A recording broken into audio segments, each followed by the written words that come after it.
Hello everyone, welcome to Old World. We are back with another Old World multiplayer match. This is Aran versus Sabertooth. We have Sabertooth taking his turn. They both came back from a break from yesterday's session. I believe this is part 4. And so there was combat on these hills outside of Gordium between the Egyptians and the Persians. Egypt aggressed into Persia to try and prevent them from settling this site. However,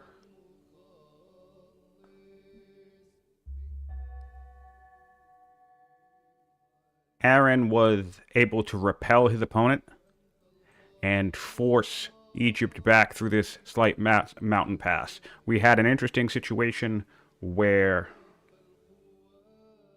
Oh, this is probably part 3, actually. Alright, so this is part 3. I'll change the title on that. Alright, just getting set up fully here. And... yeah, so there was an interesting flanking opportunity here between Persia to come around, try to do some damage against these units, and we basically have a full retreat on the part of Egypt here. Sabertooth is realizing he's not in a position to fully contest this combat, and honestly, I think Aran has the opportunity to push in here. I think he can stay aggressive. I think he can keep pushing. He has lots of units in the area. He's buying tiles, which I like to see, so he's really going to ramp up this Sentinel boost, which is just fantastic. Yeah, he's going to start doing a lot of damage here and pressing in with the Sentinel. Be curious if he keeps buying. He doesn't have much in the way of economy. No, alright, so we're poking some damage here. Really, really nice to see. And yeah, he is aggressing. And the full might of the Persian Empire is just completely operational at this point. We have decent opinion across the board. We have 16, I believe. 17, Jesus. 17 cities to Egypt's 10. So there's a 10 city difference between the two empires. And the Persian economy is fantastic. And their military might is fantastic. Their production is fantastic. They have onagers coming down the pipeline. Onager coming down there. They can do, let's see, the main capital can do 3-turn onagers or 2-turn slingers, 2-turn archers, 3-turn paltons. So lots of strong opportunities here. Persia's moving up even further with this spear. Gonna poke a light chariot. So I really see here no honest reason why Aran can't just step on the gas here, go full bore into the Egyptian Empire and take his opponent out. He's just going to keep hunting these units down, making them weaker and weaker, forcing his opponent to retreat. This could be a very swift final session to the match. We have 66 orders per turn coming in for the Persians, a massive order advantage. Let's take a real quick peek at the order economy. Yeah, we just had a massive spike. Oh, I wonder what that was from. Did we finish something soon? Or maybe we stopped worker turns? Well, we got a legitimacy boost. Did we finish a wonder? Not really. Yeah, so anyway, massive order economy on Persia. And there is a power lead. Egypt actually is finally showing weaker here. So there are more advanced units in Egypt, but I just don't think they're going to be able to compete with this push. So this could be a quick second half. We have 133 science per turn. The science advantage was heavily in Egypt's favor for most of the time, for most of the game now, but Persia has finally surpassed. There's still an overall tech lead in terms of science invested into the tech tree. But again, what Egypt needs at this point is a military, is consistent ability to push back this advance, and I just don't think they're going to be able to come up with it. They have 7-turn ballistas. They're going to have to rely on rushing. They could do 8-turn mountain light chariots or eventually mounted lancers once this... I think they have a citadel coming up soon. Oh, no, they have to be strong, so they're behind on that.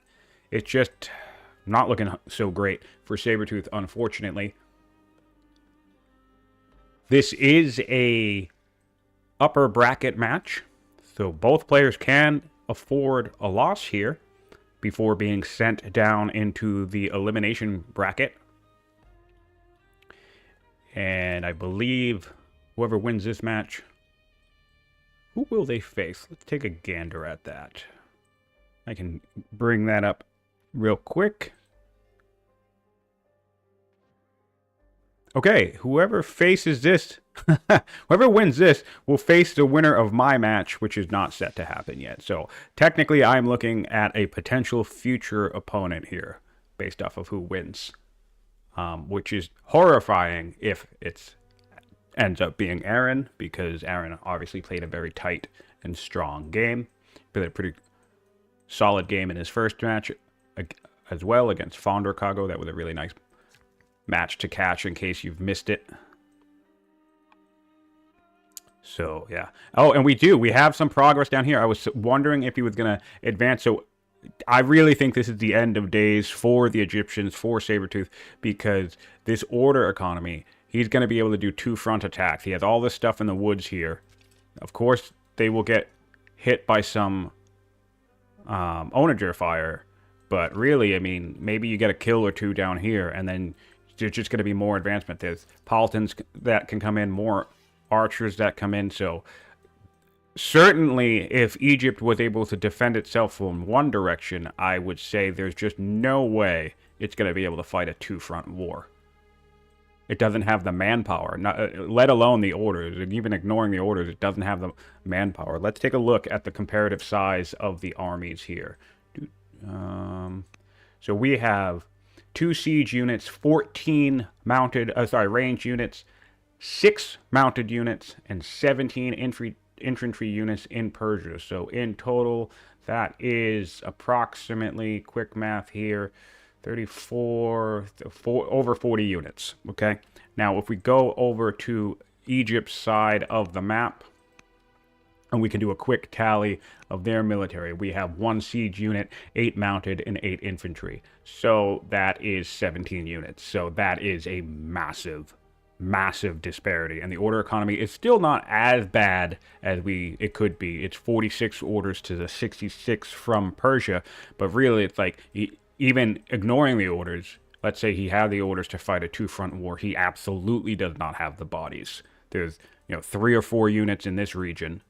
And then the rest of his, 10 or so units are all up here dealing with this massive incoming force, and likely is going to die pretty swiftly. These camel archers are going to be able to make nice inroads into this territory. They are effectively the Persian version of the light lancer, light chariot at this point. So that's going to be tricky to deal with. And of course, we have spears that can do serious damage against these light chariots as well. So I think we're going to watch the fall of Sabertooth Egypt at this point in the game. We'll have to see what strategy can come in and save him. We are 9 turns away from infantry square, but a lot can happen in 9 turns. A lot can happen in 9 turns. So we're here at Egypt now. Let's head up in the north and see what they're thinking. See what their game plan will be in response to this. Of course, we have to retreat. But that's the other issue with this location. Once we retreat, well, then Persians will just pour through these mountain passes. So you kind of have to Thermopylae it out over here. But I just don't think you have the ability to do it. We're going in for an attempt to kill this camel archer, which I don't even think will succeed because Aran has chose to use a tactical scout. Love it. This only opens up 1 attack. So we're going to push that. And that's the type of thing that I'm saying. Like, now we waste an elephant attack just killing a scout. We're going to come up here with a maceman, I suppose. And then maybe try to enlist this. We do have enough for an enlist. So come up here and fight through this pass. The final stand. Here comes the mace. Yep, with a nice whack. We need Yep, a hit there, and then we're going to come up with an enlist, I suspect. Get us a... Yep, a nice camel archer. Some camel time for Egypt as well.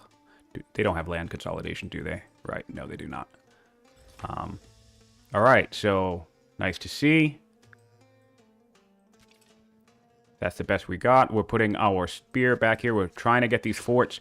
This someone asked in the chat last time, you know, struggling to figure out when and where to use forts. I mean, this a location like this is really solid for both sides, for both players. Let's see if he has kill potential here. I don't think he did, unfortunately, because he chose to... Oh, there's another Lancer. There we go. Or Light Chariot, rather. But this is a great location where you can think about forts. And on either side, right? Egypt could have had these forts lined up ages ago, which would have been nice. And then Persia, if, you know, they find themselves in a situation where they need to defend this pass, they could put forts up here as well. So choke points are always a nice spot for forts. Hillsides in and around your cities can be a decent pop, like pop a fort right here or whatever. That way, if you ever have an advance coming down a pass like this, you could put an onager in there. Put units blocking the river, right? And then you just get that excess fire, making it harder to kill the onager on the hill. And of course, you could put forts behind rivers. It's really solid because you already get the attack penalty from across the river. The fort essentially doubles that for anything melee. And then, of course, blunts. The big weakness of trying to defend an open river like this is archers will just come in and give you a bad time. So if you plot forts all along a river like this while you're trying to defend from the opposite direction, it will really help you fortify from range units as well. But it really takes some preemptive forward thinking. We haven't seen too many forts in the tournament, and I suspect a lot of it's because of quite a handful of players are newer to the multiplayer scene. This is some players' first multiplayer games, and I mean, it's difficult to get a sense. It is difficult to get a tactical sense of when you should be spending the worker turns and the time to be building forts, because much like having an army itself, right? This here, when you have an army actually invading you, when you're in a battle, is not really the time you would like to be building forts. It still can work, right? But ideally, again, you have forts before the battle starts. So it can become a tricky skill to develop a sense of getting, you know, deciding where the battles are going to be fought in your games. You can do aggressive forting, right, too. As you're advancing, you can always bring your workers forward and try to build forts, and then use that as an attempt to bait opponents into attacking your workers. All right, so we've made some attacks down here, which is nice to see. I think we could get a unit kill here.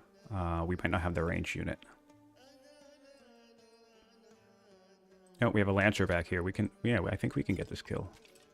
Yes, we do. With a spear and a Lancer, we'll take this out.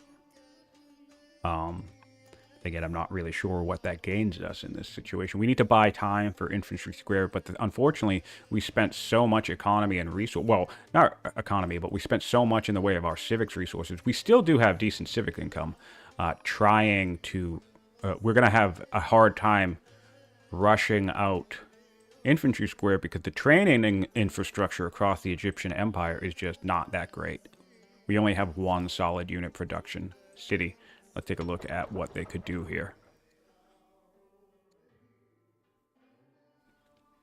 So they could do probably about 4 turn pikes in the city, because I think a pike is 100 training. So this light chariot is 120. Yeah. So that'll be tricky. That will be tricky. It is now the Persians' turn. Let's head to... I'll try to keep a peek up at the north and see where we're gonna make our first moves. We do have to respond to this enlisted camel archer, and we are trying to force our way through this pass. I will be curious to see if he tries to go all in here and just blunt it. We have an onager coming up, so an onager on these hills back here will do some nice work even against the forts, I believe. 4 turns on hydraulics, so we can get ballistas as well. We just got... What did we just get? Spoked wheel. Oh, chariots will be nice, actually. But we don't really need them. I mean, I guess they're cheap. They could come out quicker in areas that cannot build our unique unit. What do we have for laws as well? Oh, this was our 7th law. So we could do... Oh, and wow, that's disgusting. Another 10 orders per turn.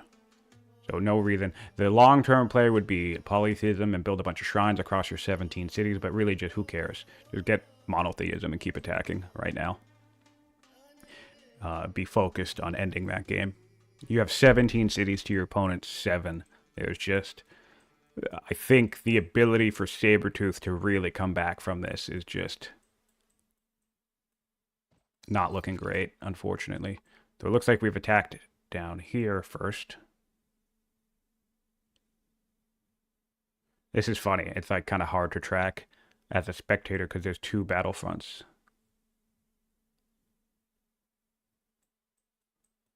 Alright, yeah, so we're doing some retreating. Alright, we'll take a peek down here while he puzzles this out. Do we have any more axes nearby? Doesn't look like it. Oh, we have a fresh spear coming up. Again, courtesy of that fantastic movement from the back line back here. All this coastal movement. Coastal movement is so amazing. So strategically valuable.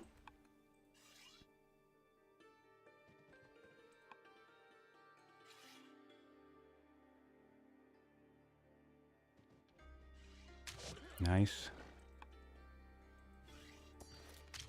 Alright. Needing to spend some time killing that Numidian. The Persians are at war with the Numidians.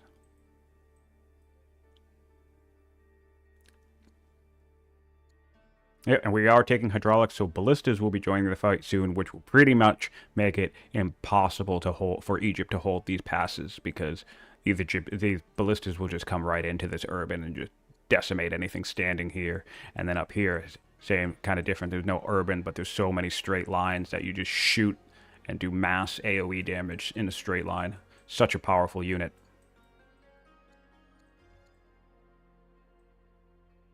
We still have 40 orders left to go. I think, unless we bring up the archers, we might be done with this arena down here. Let's take a peek up north, see if any movement there. Nope.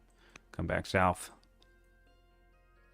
And yeah, with 66 orders per turn, soon to be 76, there's just all the power you would need to fight a 2-front war down here. We're bringing up an onager, which is, I mean, yeah, now it's just a matter of time, because this onager can fire into this, yes. But there's just no way that you're going to be able to break this line in the woods with what we have down here.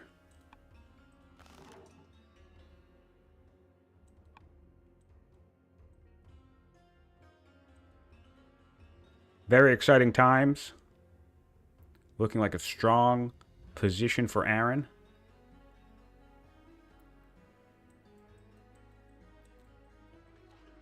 And we are now making moves up in the north. Spear has attacked this camel, this enlisted camel, the traitorous camel. Yeah, and we can come all the way up here with this spear right now and kill this camel if we want. Yeah, keeping the use of its archers, opting not to force march. That probably is fine. You know, slowly advancing with your units. And coming up with the camel. And we do have epics enacted, so this city will hit developing for sure by this battle. And now we have our onager. Interesting. I mean, I guess it doesn't matter. You only can get one shot. The mountains make it difficult to fire through this because the onagers can only fire on one of the 2 units on the other side. But still, that AoE is not going to be great.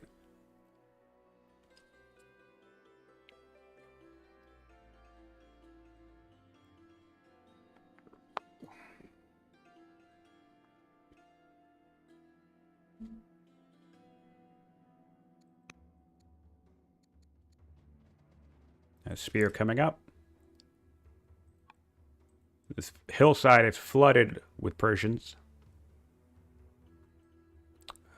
I'll be curious to see how Sabertooth reacts. I feel like his only option here is to just back off, but to what end is the question.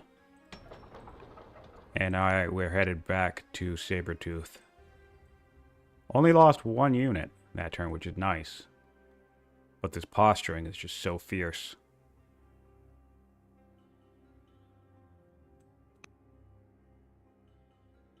Two fronts to keep an eye on.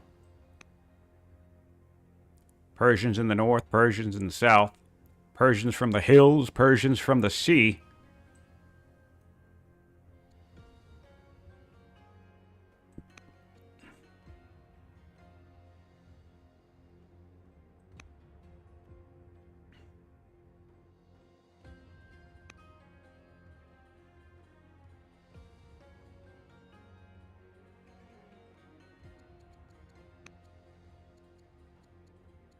Oh, we do have a surrender from Sabertooth. 20 minutes into the final half of the... Whoa, what is that? That was a very fascinating autoplay here by the computer. That's cool.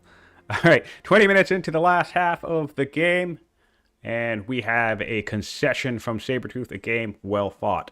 I will see if they are interested in doing a bit of a post-game chat, and we'll see if we can get that set up here for the stream. Where did my Discord go? Oh, there it is. Okay.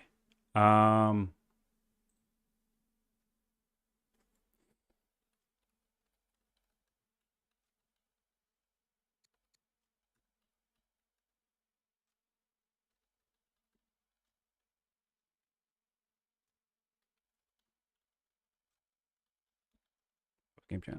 All right, I'm gonna ask them if you are checking this stream out live and you have any questions. I will boot up a call with the guys.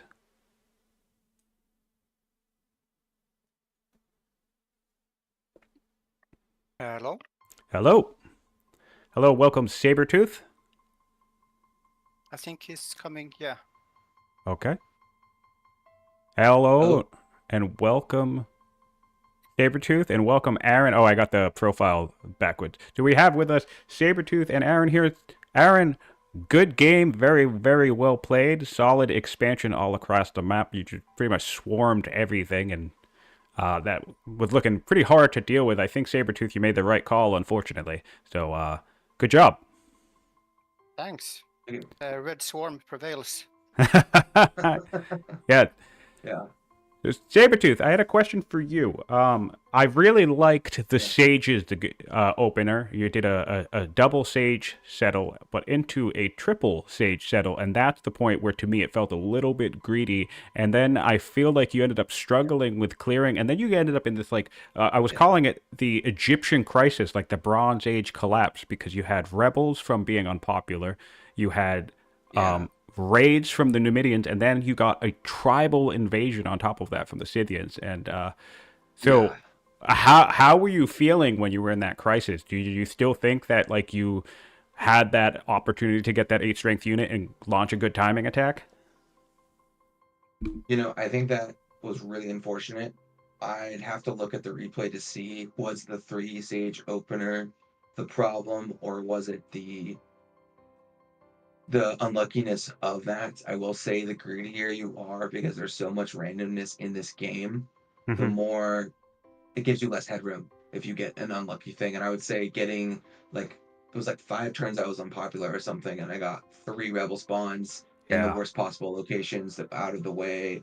And actually, I think that was a mistake. I should have allowed Zenobia to take the throne. I just haven't played a lot with Rising Stars is in the throne. I didn't know if my heir would be able to succeed. I think Zenobia didn't have any kids, so yeah, that was a mistake in hindsight. I'm very confident. I also kind of panicked and switched to a judge instead of a zealot, or a zealot to judge, and I'd have to see. I might have been bottlenecked anyway. But anyway, to answer your question originally, yeah, I think it was tricky. It was definitely unlucky, but, like, yeah, I do like the idea of delaying clerics a bit because they don't give you much. But I delayed my riders till, like, 3rd, I think, and that was it was that was my main criticism, I think, and I think that was the thing that created an issue for you long term. Was your rider city was actually your 4th city, and Fourth city. yeah. So I remember thinking, it's like, wow, man, you're gonna need some more military units for when raids start happening. And then, of course, it wasn't just the raids; it was the rebels, it was the invasion, it was more things that anyone would want to deal with, and were already behind our military. Can I It felt like I was ask, playing on the grid almost. All right, Aaron, because go ahead. I've been trying that similar opening, but what kind of tech path did you go? Because usually when I've been trying that, I'm prioritizing those free units you can get with science. Yeah. That's a good grab to go for some of the free units, like maybe up to forestry, get yourself an archer or something like that. Or if you get a good lucky roll, if you get to sovereignty and you can get the civic boost and the chariot can be nice. Yeah, can't remember. I think I had the opportunity to get a chariot if I recall. All right. I don't remember. I did go the straight to the hydraulics route pretty much, other than a couple diversions. Mm-hmm. I think I got mill drill, and I went to hydraulics, Mm-hmm. and no free crossbow. I knew that going in, but yeah, no, I just wanted to do that to see if I could like build out a really solid economy. But I think just Aran just took over the map, and as soon as I saw he had like 14 cities to 7, I'm like, okay, that's a problem. But like, Yeah. I'm really curious. I didn't even check the screen yet, but like, what was the order disparity? I felt like Persia with that many cities must have been like 90 plus orders. Am I wrong on that, or like, what was the order count? Back by around turn 75. Again, this is plus or minus worker turns, depending on what either of you are doing in your economy at the time. The orders were pretty even at 47 to 48. Oh, But okay. if you just go a few turns later to turn 81, Aaron is looking at 76 orders per turn, and he just adopted monotheism. Oh, is that you? He just adopted monotheism, or can adopt monotheism now, which have given him another 10. So, I mean, his order economy was nuts. Yeah. So, actually, now to Aaron, I wanted to say, I think your early game was pretty solid, and I think that kind of encapsulates if you guys happen to do check out one of the rewatch or the opener, I think that actually is a nice contrast, because Aaron settled. I don't know if Riders was his second city specifically, but it certainly was his third, and his two build queues in his capital and his Riders city were immediately military units. And I think that helped him both in his expansion, but also, again, I feel like if Sabertooth, if you hit that crisis and you had maybe 3 or 4 military units when that crisis started happening, you would have been much better positioned to deal with it. So delaying military, I think, is a big mistake. And Aaron, I wanted to ask you, like, it seemed like your big priority here was get barracks and put barracks everywhere. Yeah, I think first, the military units, part of the reason why I went for them so early was I had ambition. The first ambition was to control 5 military units. Oh, wow. It might have been a bit slower if that was not my first ambition. And I also got lucky with Zoroastrianism from a developing event. Yes, that's a lucky event. So I might have been delayed a bit building acolytes if it weren't for those circumstances. Well, it helped out a great deal. It certainly put you in a strong position to exert dominance all across the map. I thought it was intentional, but of course, I mean, responding to an ambition like that is always a good idea. It's an extra 10 legitimacy, and it worked out long term a great deal. Yeah, and I mean, I still kept up producing more units after that, so I'm not sure how much of a difference it would have made. But coming back to your original question, the barracks. Part of the reason I was prioritizing them so highly was also to get out those urban specialists. Yeah. I tried to catch up a bit in science. Yeah, I think that's a really good play, because I think people often overlook the science from the officer, and the great thing about that is it gets you your urban science, it gets you a science economy, but also it turns so many cities, even if it's not a military city, into a pretty solid production house, which is, I think, good long term, especially in this head-to-head kind of climate where you're ultimately going to be at war with your opponent, and things like attrition and, you know, how many units you lose and how many units you can replace is going to be a big deal. So, yeah. What else did I want to say? Oh, and one thing, kudos to you, Aaron, for very intentional use of colonies. In fact, very surprisingly, I mean, I guess unsurprisingly because it's Persia, but you had colonies enacted for the entire game, and you were still down here on the coast trying to create a sea route, but you created an amazing sea highway in the north with that. You even also bought to the coast straight from your capital, giving you a production center from your capital with boats. Up in Anshan, you brought yourself to the coast. Like, it was a really, really nice tactical use of colonies here and kind of taking advantage of the inland sea map. So I thought that was awesome to just watch that unfold. Yeah, thanks. It turned out to be a bit expensive towards the end. I was hoping that when I was expanding from the south here at the end, that the orders would collapse from my statesman seat, and maybe I could have bought a few tiles for that city. Yeah. But yeah, then the fighting started, and I had to focus on that. Yeah, I think this southern highway probably wasn't necessary because obviously the game didn't go in that path. But the northern one, and your ability to take the map, the pressure in the map was really solid to see. And I think that was the other big issue for you, Sabertooth. You got into that position where you didn't have enough units to expand, so you kind of got stuck at about four, your 6 cities. And then it's like, Yeah. with the scouting in the north, I felt I was being like, oh man, Persia's just expanding closer and closer to Egypt, and Egypt had no idea about it. I kind of had a suspicion, but I didn't because I think I lost actually a scout or two to rebels in the invasion. Oh man, that would be awful. Yeah, I think you might have lost a scout in the north to a wandering Scythian. Oh yeah, Yeah. that was really the one in the north. I might have lost one in Scythian. I also lost one in the north when I was scouting Aran. I ran into his unit, but I didn't have enough training to force march, and there were no trees when I was first time exploring that area. Right, there was no trees. I'm like, shit, okay, and he was dead. So, yeah, Nice. All right. Yeah, I Well, think could you have been a killed schemer. at least 2 scouts. nice. Nice. Yeah, he killed a couple. So, Aaron, one last question for you. What do you think of the new camel? You finally got to see some action in this fight with the new buff on the Arid tiles. This whole battlefield up north is all on Arid tiles. I was pleasantly surprised how well they worked out, because they're quite cheap to produce as well, especially as Persia. Oh yeah. It's only 80 training and about 100 resources. Yeah, they're amazing, and they're super fast too. Yeah, and with a free level from the shrine as well, I could get a promotion. I had one with Eagle Eye. That was very nice, with the Sentinel as well. So they could do a lot of damage, a lot of work for me.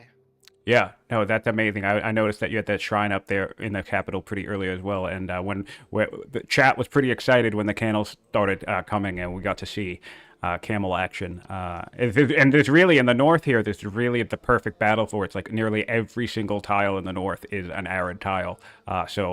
And it just before this last update, camels only got their special boost on desert. So that in this particular match, that's a pretty sizable buff for this battlefield. So it was nice to see the camels come in.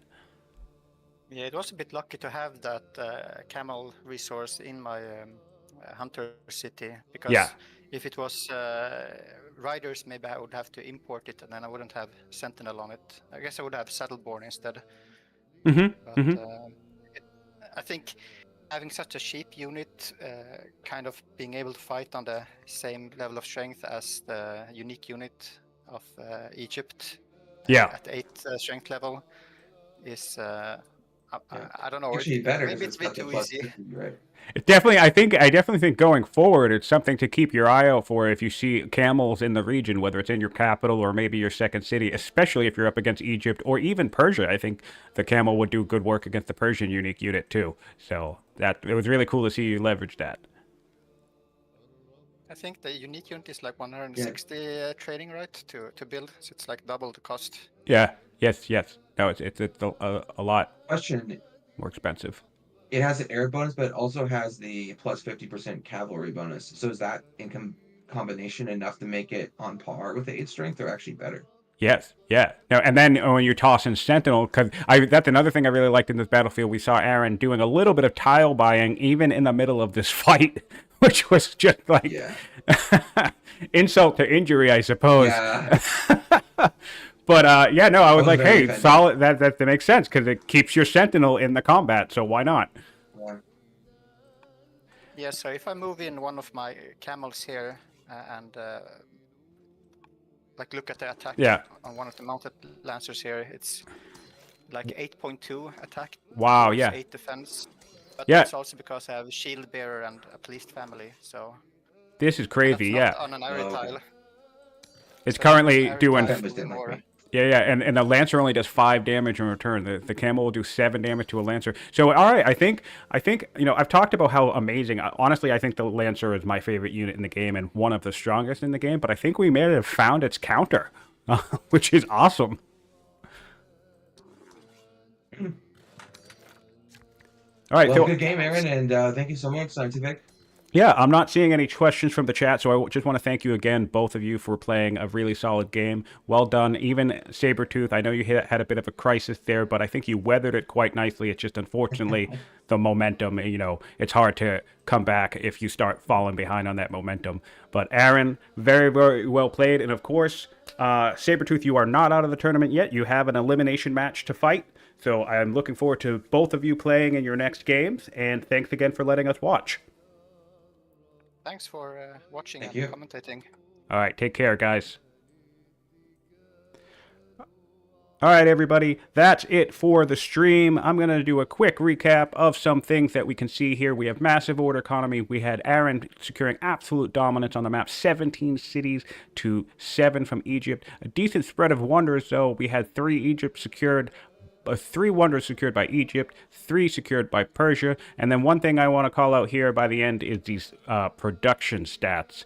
A big gap when you have massive production capabilities like Persia had. 46 unit built total in the map compared to just 21 from Egypt. And even though we have a massive bonus here, 8 light chariots, most of which got upgraded to mounted lancers, it's just so hard to overcome things like 10 spears, 13 slingers, 5 camel launchers, etc., etc. It's just an overwhelming force. But if you were watching with us live or caught the beginning of this match, I appreciate you being here. If you're following up on YouTube after the fact, thanks for watching. Please give us a like, subscribe, leave a comment, and yeah, keep joining in on all the fun in the tournament. Thanks for watching.